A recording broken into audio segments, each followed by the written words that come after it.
Hello everybody, welcome to another home safari. My name is Dustin. I'm a reptile zookeeper here at the Cincinnati Zoo. Jenna's back there and she's about to release our Komodo dragon Hudo onto the exhibit. We actually have a lot of different enrichment items for him today. We have a cardboard box with some fish in there. We've got some rodents and chicks, which happen to be his favorite there, out in the front.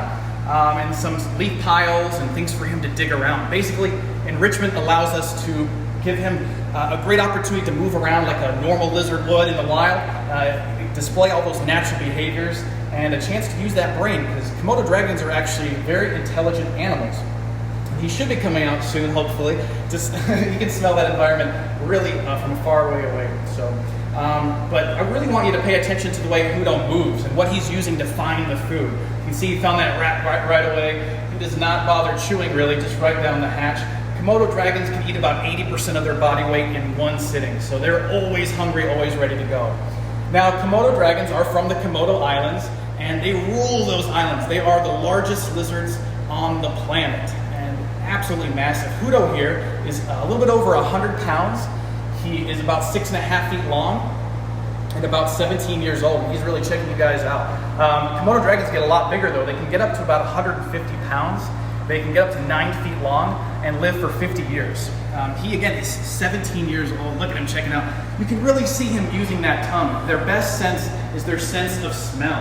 And that tongue might look familiar to you too. They are closely related to snakes. Lizards and snakes are very closely related, and they both have that forked tongue.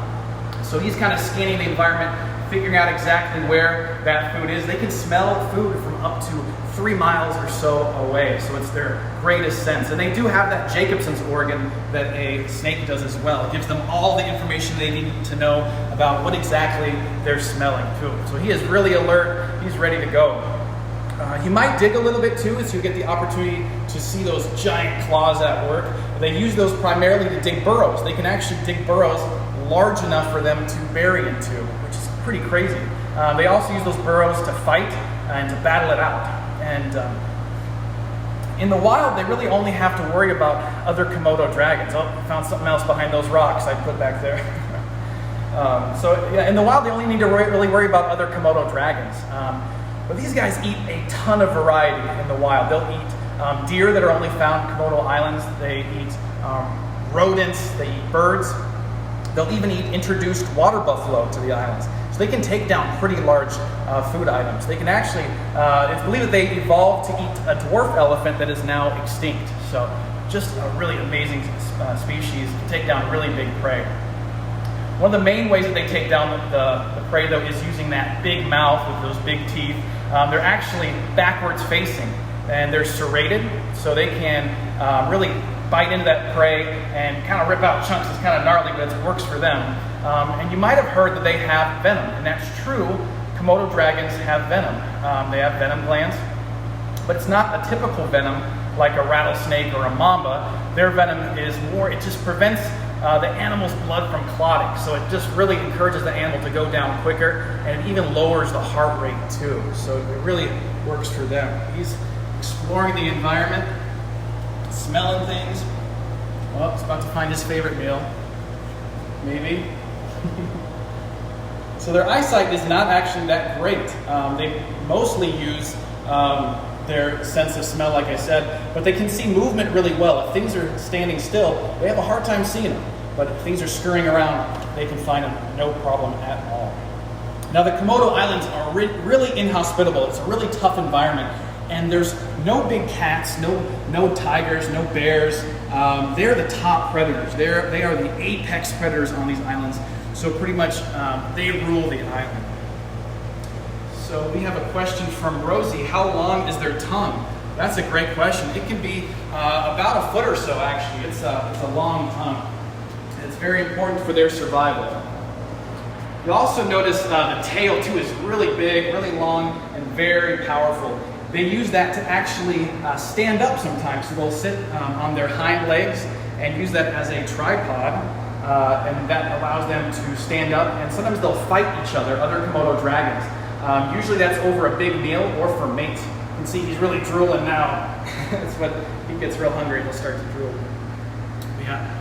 Oh, he sees there's a bird up there, quail. Rita asks, how old can they live? It's believed that Komodo dragons can live about 50 years, but that's still something that they're trying to get a good grasp of. Hudo here is 17 years old. He was actually born at the Denver Zoo, and then he lived at the Indianapolis Zoo for a while, and then we ended up with him. So we've had him for about 9 years now, and he's just a real big crowd favorite here at the zoo. Interesting fact is his grandparent was a gift from the Komodo Islands to President Bush, and then he's the offspring of that gift. Why are they called dragons? So they, you can imagine what people thought of them when they first saw these creatures.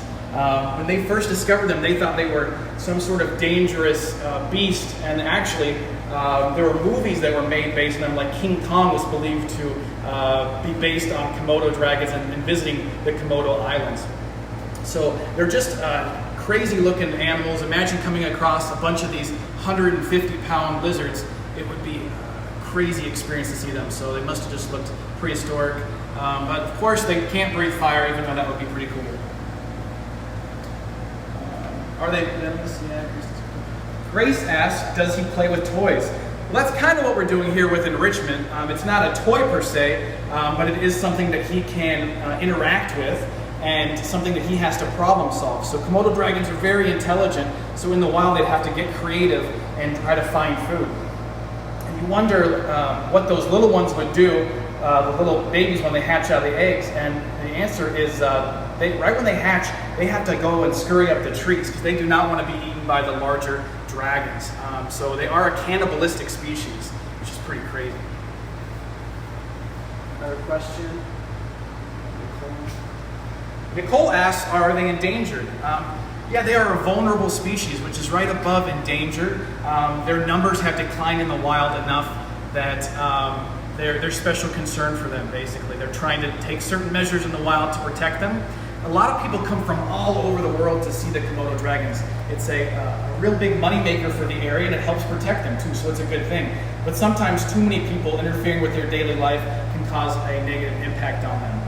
Also, people will poach their food, the prey that they would hunt, naturally those deer and the water buffalo. So if there isn't enough food for them, then they will have a hard time too.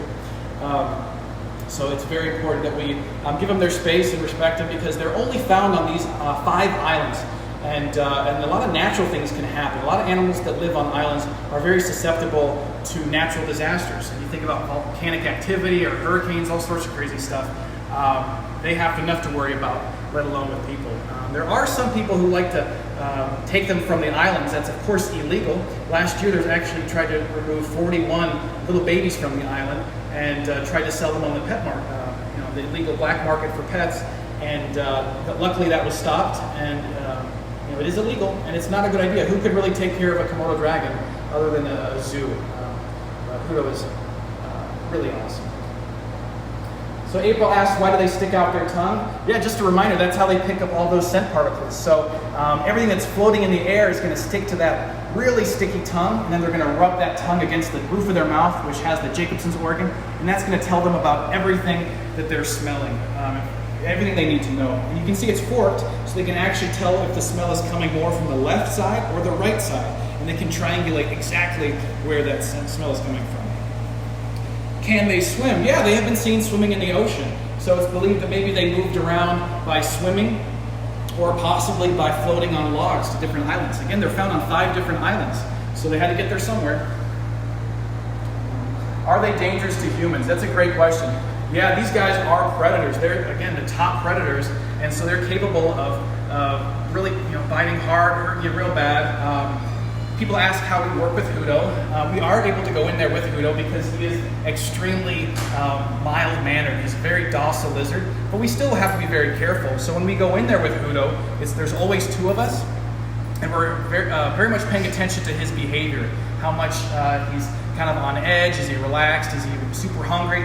But ensuring that we do it in the morning, he really hasn't had the time to warm up. So some of these rocks in these exhibits are heat rocks. So hot water runs through those, and so he hasn't had time, those haven't been turned on yet, so he hasn't had time to really warm up. But when we go in there, we are able to look at the lizard really closely and look him all over. And he does enjoy scratches. People wouldn't think that a Komodo dragon or any sort of reptile would like scratches, but he certainly leans into it. And Komodo dragons are almost always shedding their skin too. You might see some pieces on him, but yeah, they're always shedding, and sometimes we'll rip those off, and he really likes that too. Okay. Who would win, a king cobra or a Komodo dragon? Jenna, do you want to take this one? My bets are on a Komodo dragon, personally. You think the Komodo dragon would win in a fight? Yeah. I think so.